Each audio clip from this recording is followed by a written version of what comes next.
El significado psicológico y espiritual de las Pascuas, según la psicoterapia de Carl Gustav Jung y el cuarto camino de George Ivanovich Gurdjieff. Bueno, vamos a hablar hoy, justamente estamos en las fechas de las Pascuas.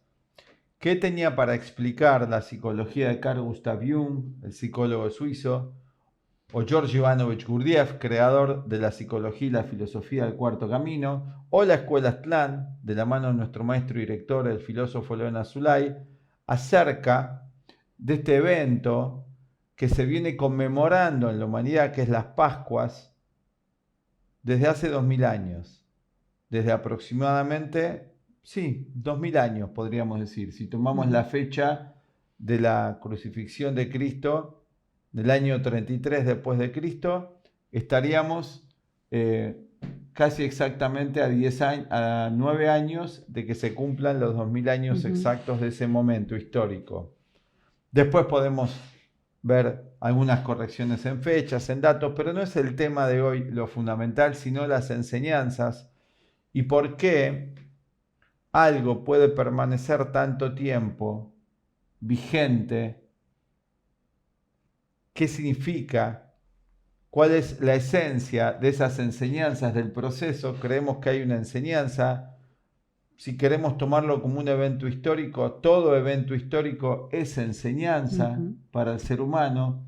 Pero además, en este evento particular histórico, encontramos una riqueza de símbolos extraordinaria y de procesos.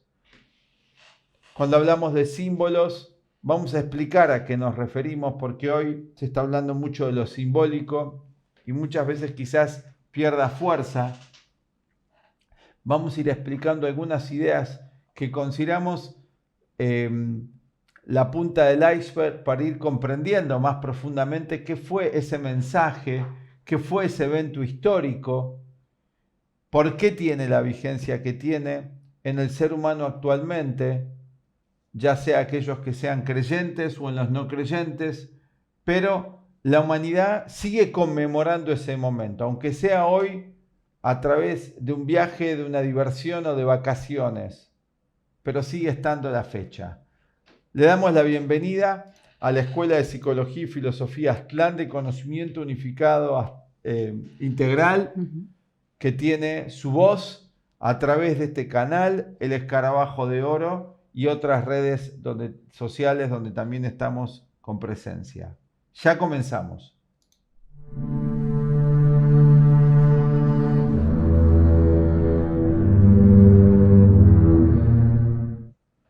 Bienvenidos. Bienvenidos. Bueno, estamos en los últimos días de esta etapa de la Pascua, de la última cena, de la crucifixión, y decíamos de que un evento que se mantiene durante 2000 años vale la pena tenerlo presente, aunque hoy gran parte de la población mundial no lo tiene presente, porque esta festividad queda como una etapa de descanso, de divertimento, de entretenimiento. Sin embargo, sigue estando la fecha, no se ha anulado. Lo que Jung llamó arquetipos, vamos a traducirlo como lo hace nuestro director, el filósofo León Azulay, como programas para la evolución, no se pueden eliminar. Claro. De un modo, en un sentido positivo, se imponen en nuestra vida, en nuestra conducta, incluso en esto, como vos explicabas, la organización del tiempo. Completamente, muy bueno, es así, se nos imponen los arquetipos. Observen ustedes, por ejemplo, si quieren hacer una analogía con lo que es un programa en la computadora. Si queremos usar el Windows, nos vemos obligados a usar una cantidad de programas. Sí. Si no, no lo podemos usar. Nos vemos obligados a usar una cantidad de programas. Bueno, la vida humana es igual. Nos vemos obligados a usar una cantidad de programas. A nivel del cuerpo, de lo biológico, llamamos a esos programas los instintos. Los instintos. Sí. No hay ningún humano que pueda prescindir del instinto. El instinto nos guía, nos orienta, nos dirige, se nos impone. Sí. Y a nivel psicológico, La correspondencia con los instintos, Jung la llamó arquetipos. Son dos caras de una misma moneda. Lo psíquico, espiritual y lo físico. Arquetipo, modelo original. En ese sentido, sí consideramos que es importante hablar de símbolos. Símbolos como programas, programadores, que no son de carácter subjetivo, sino de carácter objetivo. En psicología, cuando hablamos de subjetivo y objetivo en sentido junguiano, hablamos de objetivo como lo real y subjetivo como la fantasía, lo inventado, no como sujeto, no le estamos dando esa utilización ahora. En el mismo sentido, podemos decir que los instintos son algo muy concreto. La negación, la represión, la mala utilización del instinto es una desviación. Los arquetipos en el campo psicológico son los programas para la evolución. Cristo viene a representar, como lo hiciera en Oriente Buda y otros maestros y maestras a lo largo de los tiempos, guías de la humanidad, vienen a encarnar estos arquetipos, estos programas en sentido ideal. Digamos que es como comienza una época histórica, el león de Piscis se llamó históricamente, comienza un periodo histórico y cuando comienza un periodo histórico aparecen programas nuevos. Actualizaciones. Actualizaciones, como decía nuestro director, como de Windows. Esa fue la actualización de Piscis. Ahora estamos en la actualización de la era o el eón de Acuario. Eón es edad. En el lenguaje sánscrito se llama yuga o yuga. Las Pascuas es un rito de pasaje. De pasaje. Viene de la tradición del Antiguo Testamento, que es cuando sucede el evento. Muchos dicen, pero no existió Cristo, no sucedió el evento. La verdad es que no nos importa entrar en esa discusión porque es desviar del tema. Lo importante es que hace 2000 años que se mantiene esa enseñanza. Claro, y eso se convierte en una realidad psicológica, de lo que habla muchísimo Jung, poniendo énfasis en que es lo más real, porque es la experiencia interior de cada individuo. Fíjense, si tomamos el mito, lo conocido de estas fechas, un domingo, que fue el domingo pasado, entra en la zona local y anuncia un proceso y una etapa final de enseñanza y de sacrificio, donde va a terminar crucificado. ¿Por qué lo crucifican? Lo crucifican los personajes de la época, los políticos de la época, los escribas, fariseos, ¿sí? Los políticos de la época los crucifican, tanto los romanos como los fariseos dan esa orden, porque viene a plantear otro tipo de verdades incómodas. Verdades. La verdad es incómoda. La verdad incomoda, porque tenemos dos lados los seres humanos. Un lado, nuestro lado físico y nuestro lado psicológico y espiritual. Y sin una educación, sin una preparación, sin un trabajo, están en pugna, están en guerra. Pueden ser complementarios, pero sin una educación especial están en guerra. Es una dualidad que no se complementa, que tiene que complementarse. Por eso dice en las enseñanzas que da Cristo, dice el espíritu está pronto, pero la carne es débil. No es que hay que negar lo físico, dijimos, es una dualidad complementaria. Pero a lo largo de la historia vemos que no funciona así en la mayoría. Entonces vienen maestros de la humanidad a hacer que estas dos realidades, ¿sí? Estas dualidades se superen en una unión. Y la unión, para eso es la verdad. Y para eso tiene que haber un sacrificio, un cambio psicológico. Tiene que morir una parte para que nazca otra. Que esa es la idea de la Pascua. Vamos a tomarlo en ese sentido psicológico. En ese sentido que decías de pasaje a un nuevo estado psicológico o de atravesar una transformación psicológica. Bueno, para los que estudian el relato mítico, mítico no en el sentido, cuando usamos la palabra mito no nos referimos a un cuentito, sino a una verdad profunda. Porque hoy se dice mito, eso es un mito como que es una mentira. Los mitos son la verdad. Sí. ¿Cómo? Que el mito como una superstición. O una creencia una subjetiva, una mentira. Vamos a emplear en otro término. De un paso a otra conciencia. Porque se sostiene la verdad. Y para que la verdad triunfe, tiene que haber un sacrificio. Observen ustedes en sus vidas. ¿No tiene que haber una lucha para sostener algo auténtico? Cualquier cosa auténtica que ustedes quieran sostener, ¿cuesta o no? ¿O es así nomás? ¿No se encuentra mucha oposición? Al querer hacer algo nuevo. ¿No está la tentación de mentir? ¿De ir por la vía más fácil en el ser humano? ¿No es lo que vemos predominar en el mundo actual? ¿O vemos la actitud de Cristo de sobreponerse a la hipocresía, a las apariencias, a la vanidad? Observen eso, ¿qué es más fácil? ¿Ser vanidoso o ser humilde? ¿Qué es más sencillo? ¿Qué es más sencillo? ¿Tener coraje o tener temor? ¿Cuál es la ley del menor esfuerzo? Cristo nos habla de ese sacrificio que tiene que haber en cada uno de nosotros. Y luego está representado esto en diferentes personajes, cada uno de los personajes. Pienso que la mejor forma, y esto es un regalo que diera George Ivanovich Gurdjieff, es tomar a cada uno de los personajes del Evangelio que vamos a encontrar como aspectos de nosotros mismos. Es un gran tratado de psicología, por eso hablamos de una psicología espiritual. Por ejemplo, bueno, Cristo sería, pongamos el gráfico de Jung, el símbolo de los más excelso y superior que hay en nosotros, que es el espíritu. Es la encarnación del espíritu. El self lo llama Jung, el sí mismo profundo, no es este yo del ego, sino el self más profundo. Cristo vendría a representar eso.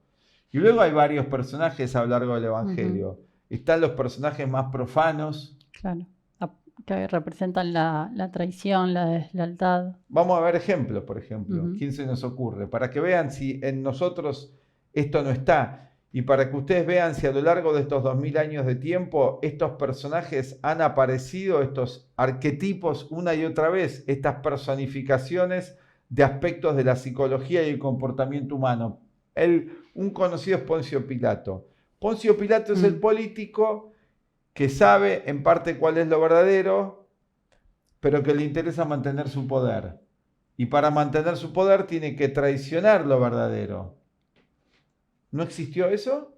Desde hace 2000 años, ¿no es una enseñanza importante?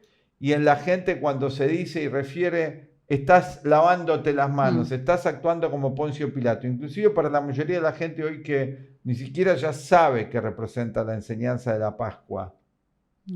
Ni siquiera sabe que representan los huevos, estos símbolos que se han agregado, que son símbolos más antiguos. Viene del huevo de los griegos, el huevo órfico, que tiene todo un mensaje. Pero vamos a ver los personajes, para allá vamos a entrar en eso. Poncio Pilato, ¿qué otro? Bueno, Judas, Judas, entrega. El traidor, Sí. El hipócrita y traidor, que entrega por plata, Claro. por 30 denarios. Entrega al otro, se vende. El soborno, ¿no existe el soborno? 2000 años de sobornos, de personas sobornadas, de personas compradas. Pedro, el dogmático, que despierta, que se arrepiente, que se transforma de buen corazón, pero rígido, que interpreta literal. Tomás, el materialista, que si no ve, el materialista escéptico, que si no ve las evidencias de piedra no cree en la mente, no cree en lo invisible. María Magdalena, la mujer que se transforma espiritualmente, que se redime, que redime su femineidad, su espíritu, su pureza, ¿no? Sí. O sea, es todo un tratado de psicología, en verdad, la enseñanza, ¿no? que dejaron los esenios. Lo que ocurre es que... Vamos a aclarar quién son los Sí, esenios, por sí, momento, sí. porque lo hicimos en otro video, Ujú. eso, perdón. Que lo que ocurre es que no se conoce esa parte de la historia. Bueno, vos mencionaste los esenios, quizá podemos explicar un Sí, poco. porque la vida y enseñanza que deja el Maestro Jesús se enmarca en todo un grupo que ya había para el momento de su nacimiento. Vamos a aclarar algo, ¿no? Que hay una versión oficial Claro, de quién fue Cristo y hay una versión no oficial. La versión no oficial, que hoy ya está estudiada, están evangelios apócrifos, que están reconocidos como auténticos, hay 25, es que había un grupo que se llamaba los esenios terapeutas. Luego se conformó una organización, luego se conformó 3 siglos después, pero en el momento de la época de Cristo no se llamaba así. Pero bueno, no vamos a adentrarnos en eso ahora porque lo que queremos poner énfasis es en el mensaje de Pascua, no tanto el aspecto histórico, porque eso se va a prestar a que las personas se pierdan en el debate de esto y lo otro. Lo que nos interesa es ir al mensaje psicológico que tenemos en este momento de la posibilidad en nosotros de que muera algo que no sirve, que está mal. Y para que eso muera, tiene que haber un sacrificio. Tiene que haber un esfuerzo. Sacrificio quiere decir sagrado oficio. ¿Qué está diciendo Cristo? ¿Qué es lo que hay que sacrificar? todo el sufrimiento inútil, todo Eso, Gurdjieff habla del sufrimiento inútil. Gurdjieff dice, sacrifique si usted quiere estar mejor el sufrimiento inútil. ¿A qué se refiere con el sufrimiento inútil? Gurdjieff y Cristo con su ejemplo de sacrificio. Y podemos verlo en los hábitos negativos, por ejemplo, modos de pensar, de sentir, de actuar. Todos los personajes que lo rodeaban a él, los políticos, los alumnos o discípulos que no entendían, unos se entregaban a la traición, ¿sí? Todos los que estaban ahí. ¿Qué nos está mostrando de todos los personajes? Que se entregan a lo humano, demasiado humano, como decía Nietzsche, a lo mecánico, Claro. a la mecanicidad, se dejan llevar. Ujú. ¿No encontramos un mundo hoy que se deja llevar? Sí. Que se adapta a una sociedad muy enferma, a una conducta muy enferma. Un individuo que se masifica, en esa época también había una masificación de orden menor que la actual, ahora es todo el planeta, creo que esto lo demostró el 2020, una masificación extraordinaria, todo el planeta en una misma cosa y en un estado de sujeción y un estado como de zombie, de pánico colectivo. Bueno, lo que hay que sacrificar es todo eso. Y para eso tiene que haber una muerte en uno, no una muerte física. La muerte física, seguro todos la vamos a tener. Como decía nuestro maestro, nada se queda acá para semilla. ¿No? Sí. El polvo eres y al polvo volverás. Pero ¿qué es lo que vuelve al polvo? El cuerpo, no la mente. La mente no va al polvo. La mente humana, la psique, lo que los antiguos llamaban el alma. Renace, ¿no? Resurge. Entonces, tenemos acá este proceso de sacrificar lo inútil. Todo lo que en el Evangelio nos va retratando el Evangelio, que es lo malo, lo que hace sufrir inútilmente, que se podría evitar. Claro. ¿Se podría evitar competir? ¿Qué dice Cristo de la competencia, por ejemplo, en el Evangelio?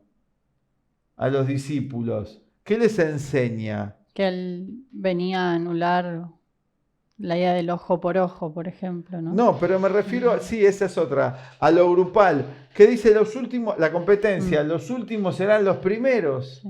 ¿No es una enseñanza extraordinaria? ¿Cómo los últimos serán los primeros? Si lo tomás literal, con una psicología literal, y por eso lo simbólico, no se puede entender desde los 5 sentidos eso. No. Porque de los 5 sentidos los últimos serán los primeros. ¿Puede los ser últimos eso? son los últimos y los primeros son los primeros. Claro, es En el simbólico. plano material es así. Eso. Pero fíjate que es tan literal la mente que algo tan obvio y tan comprensible pasa a ser incomprensible porque la mente de hoy es literal. ¿Por qué es literal? Porque el espíritu está pronto y la carne es débil, porque se está muy identificado con los sentidos. Claro. O se interpreta en un nivel social, político, externo, también queda en un nivel materialista la interpretación. Bueno, en los últimos no hay ninguna interpretación material porque no habría ninguna sociológica y habría que forzarla demasiado. Claro. Es una trampa, pero si no la forzás demasiado no puedo decir nada. La del pan podría hacer eso, algo que se presta a ambigüedad, pero los últimos serán los primeros, no tiene mucho sentido, porque en una carrera el último, como decías vos, nunca es el primero. El último es último, el primero es último, el último que entra a un lugar es el último en entrar y el primero fue el primero. Quiere decir otra cosa. ¿Sí? Está rechazando la competitividad. Está diciendo la competitividad no va. Ese va a quedar último. Ese pierde. Ese no es el ganador. Y hoy es distinto el mundo, porque la violencia por la violencia, que es lo que vos decías antes, ojo por ojo, diente por diente, que es el hacete de venganza. Sí. ¿Qué dijo él? Basta del ojo por ojo, diente por diente. Amar al prójimo. Amaos los unos a los otros y además agrega algo más revolucionario todavía. Amar al enemigo. Dice, ¿qué mérito tiene amar a tu pariente, a tu... El mérito estaría real en ser capaz de amar al enemigo, que hay que ver cómo se hace eso, porque también hay otro factor. Pero hacer todo eso implica sacrificio, una transformación, un esfuerzo. Y para que haya un sacrificio tiene que haber previamente un conocimiento especial. Porque no sé qué sacrificar. Porque capaz que sacrifica algo fundamental. Y acá para algunos va a parecer malo esta comparación, pero la voy a hacer porque en realidad todos los maestros dicen lo mismo. Hay una enseñanza budista complementaria a esta, porque el budismo estuvo 5 siglos antes de Cristo. Siddhartha Gautama el Buda, ese Buda, hubo varios, ¿no? Fue 5 siglos antes. Los griegos fue antes también. Sí. Pitágoras, los sabios griegos estaban antes que Cristo, 5 siglos antes. Hay una continuidad y una unión. Pero en el budismo, por ejemplo, en relación a qué tengo que sacrificar, ¿no? Sacrificio quiere decir sagrado oficio. Que no la usa esa palabra en el Evangelio Cristo. Sacrificio no hace falta. Está implícita, ¿no? Pero en la acción. Es la acción. Pero ¿qué dice Buda de eso? De lo que cuidado, da una alerta, dice. Ten cuidado cuando bañes al bebé Buda. El bebé Buda viene a ser lo más espiritual de nosotros, lo más auténtico. Ten cuidado cuando lo bañes y tires el agua sucia de la bañadera, de no tirar a Buda con el agua.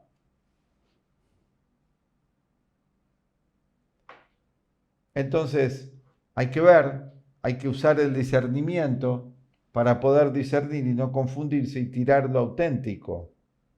Hoy la confusión que hay hace que el individuo deseche todo. Eso lo deja en un estado de escepticismo, de duda permanente, de nada nihilista, no la nada budista, el vacío pleno, lo deja confundido, ¿sí? Con un estado de aturdimiento psicológico, de ansiedad, de angustia y depresión. Cuando tenemos un conocimiento más profundo acerca de la naturaleza de la mente, porque va dando muchas claves psicológicas, Cristo, tanto en los evangelios canónicos como en los apócrifos, sí. Va dando muchas claves, ¿no es cierto? Vamos viendo eso. Por ejemplo, hicimos un video sobre las bienaventuranzas, que es una guía, 9 pasos y 9 prácticas de actitudes o disposiciones mentales y acciones que si llevadas a cabo me permiten alcanzar otro estado de conciencia. Bueno, uno de los símbolos es el huevo de Pascua, ¿no? También. Sí, que pensaba también, la Pascua siempre transcurre en un momento especial del año, ¿no? Ajá. Fíjense que siempre se da en marzo, abril, que tiene que ver con un momento astrológico que es el inicio del nuevo año mundial. Y esta idea de lo nuevo, de la promesa de esa nueva conciencia que puede renacer o resucitar, también está asociada al símbolo del huevo, que hoy quedó reducido a comer el huevo de chocolate con peligro para quienes sufren del hígado. Pero detrás de eso, ¿no? De estas cosas que se mantienen de algún modo con los siglos, Arquetipos. que hay un arquetipo, claro, podemos analizar el huevo como símbolo y es una promesa de vida también, porque encierra a un ser que está por nacer. En general, los huevos los comemos, no permitimos que eso nuevo nazca, ¿no? Que sería, bueno, el ave, el pollito, lo que sea. Pero está también ese símbolo de una nueva conciencia que puede desarrollarse si se llevan a cabo ciertos procesos, ¿no? Al huevo hay que empollarlo, cuidarlo, protegerlo para que pueda nacer la nueva vida. Es muy bueno ese ejemplo, porque entonces hablamos de la necesidad de un conocimiento para realizar el sacrificio adecuado, no cualquier sacrificio, porque puede haber un sacrificio equivocado. Sí. ¿Cuántos esfuerzos se hacen? Bueno, fíjense en la vida actual, por ejemplo. Nos hemos complicado mucho la vida, ¿o no? Sí, la forma de vida actual es muy compleja.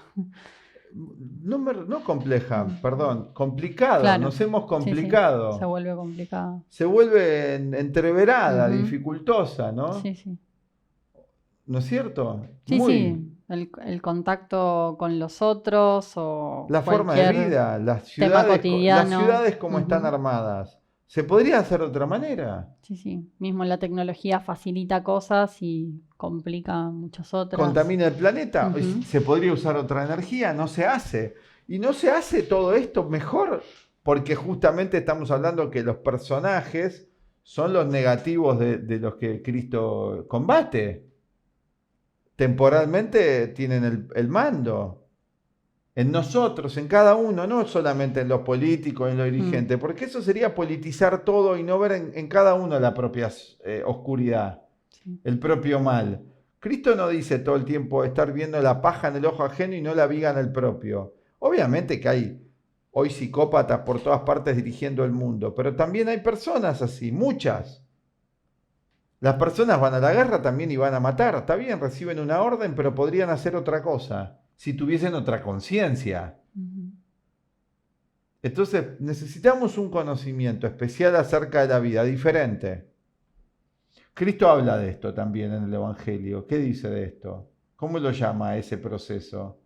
De aumentar la fe, por ejemplo. Claro, Pero no y metanoia dice.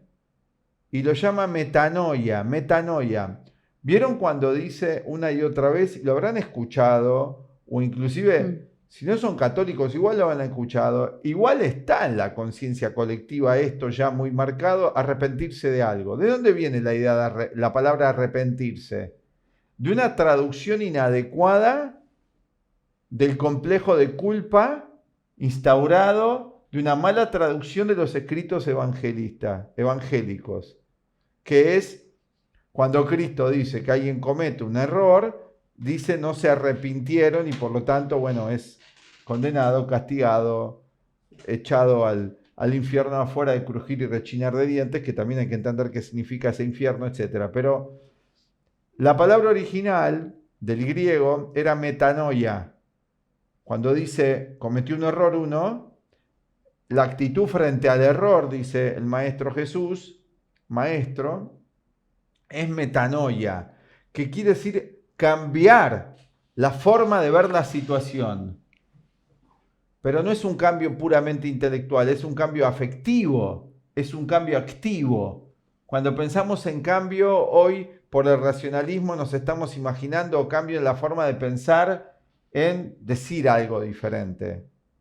Yo sé que fumar es malo y sigo fumando. Eso no tiene ningún valor. No tiene sentido, es racionalismo, es dataísmo. Cuando Cristo habla de metanoia, se refiere a un cambio de actitud, un cambio de acción, un cambio total en las funciones. Podemos ponerlo acá, ¿no? Lo que nosotros llamamos un cambio en el pensar, en el sentir y en las acciones. Metanoia.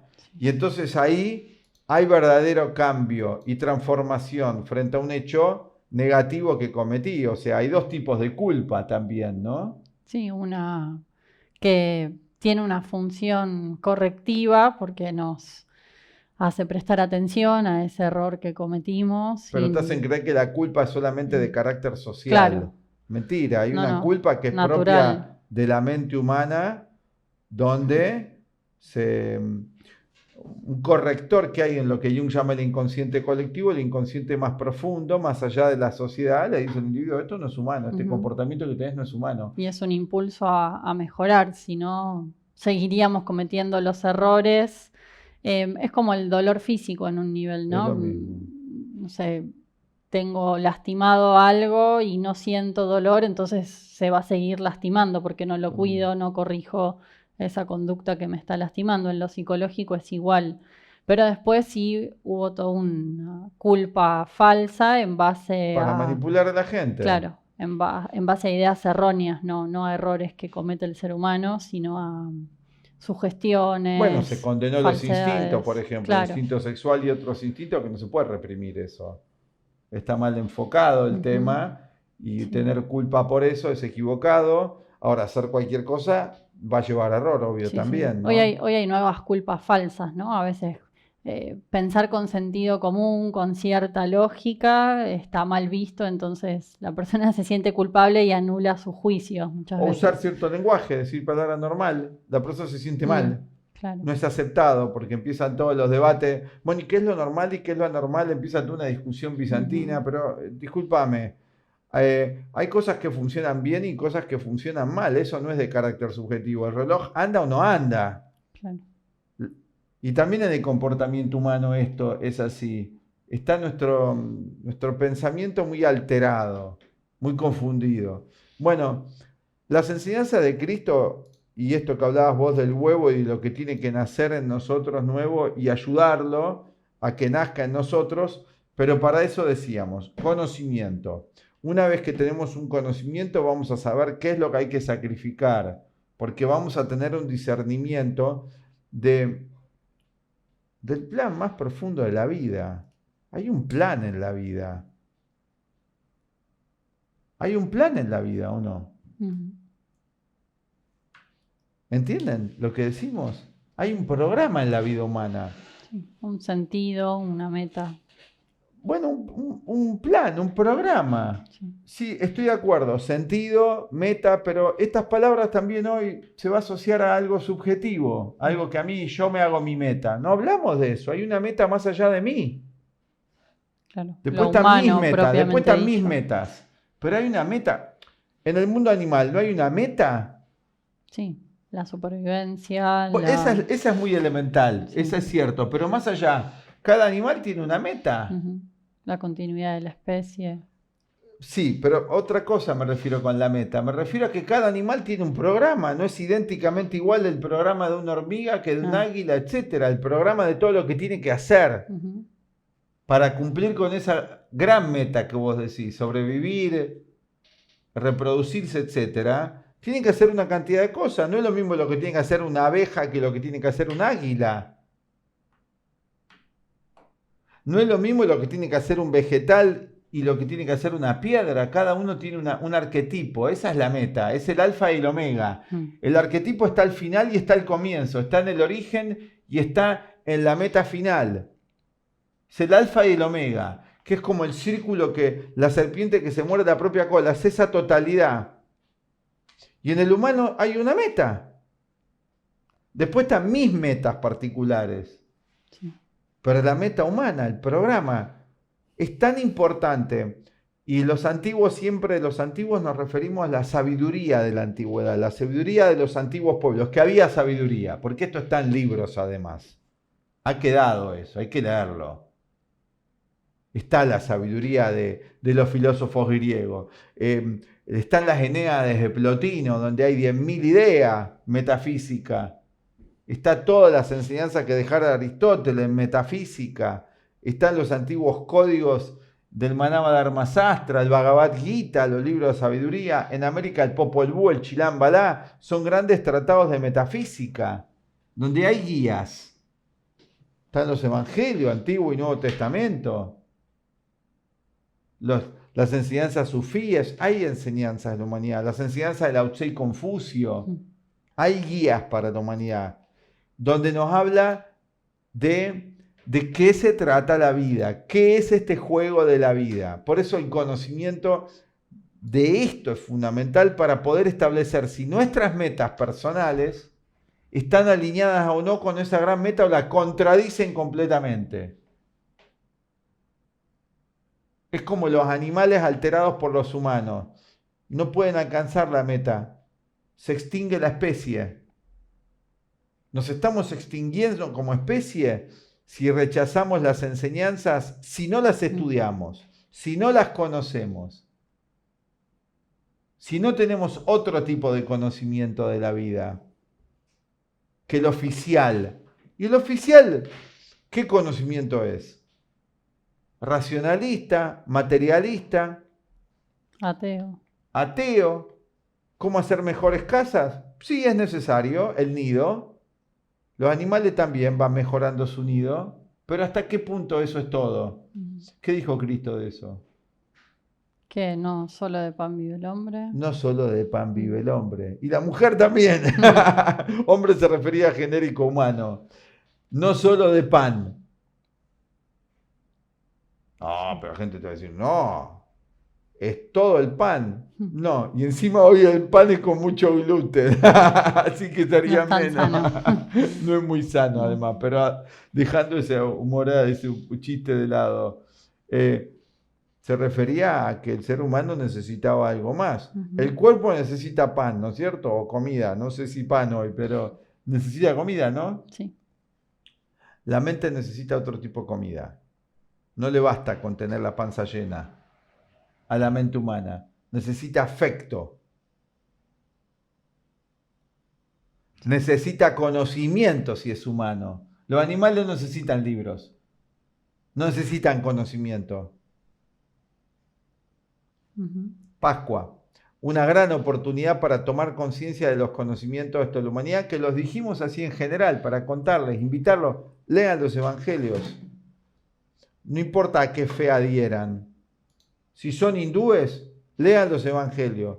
Si son budistas, lean los evangelios. Si son cristianos, lean también el budismo. No hay problema.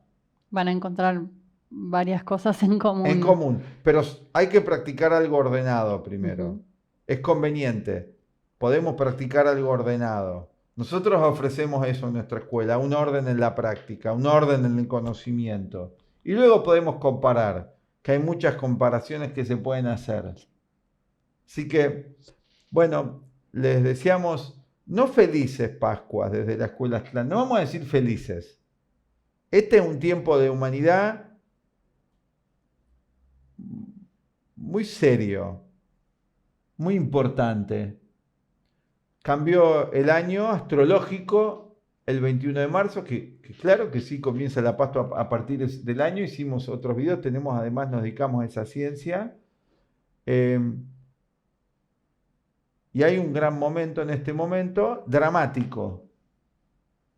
Cada uno lo está viviendo en lo individual. Pienso que no hay que tener miedo a usar esta palabra. ¿Qué es algo dramático? Algo que es grave, algo que es serio, algo importante. ¿Sí? Que nos conmueve. Que nos conmueve, que trae tragedias. Observen. Por más que uno no lo quiera ver y diga, ay, estás viendo el vaso medio vacío, medio lleno, todos clichés que hay, que pueden estar bien en un sentido, pero que no bastan, no son suficientes todos esos clichés. No se va a poder en este momento, frente a las profundas crisis que tenemos, con una frase de internet alcanzar la transformación. La frase puede ayudar, puede haber una apertura, es positivo. Si la frase no implica violencia, no implica evasión, no implica más competitividad, eso también habría que discernir.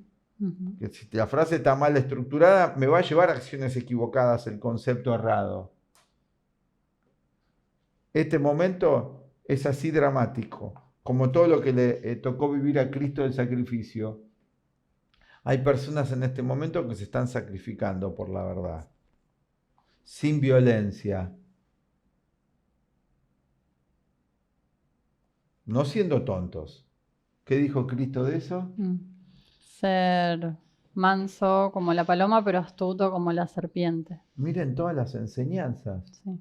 Nos da la clave para movernos en el mundo, no siendo hipócritas.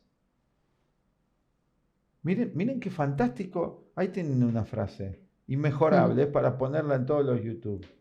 ¿Cómo es de vuelta? Ser suave como la paloma. Manso. ¿Qué es manso o Sí, suave? como ¿Qué es manso?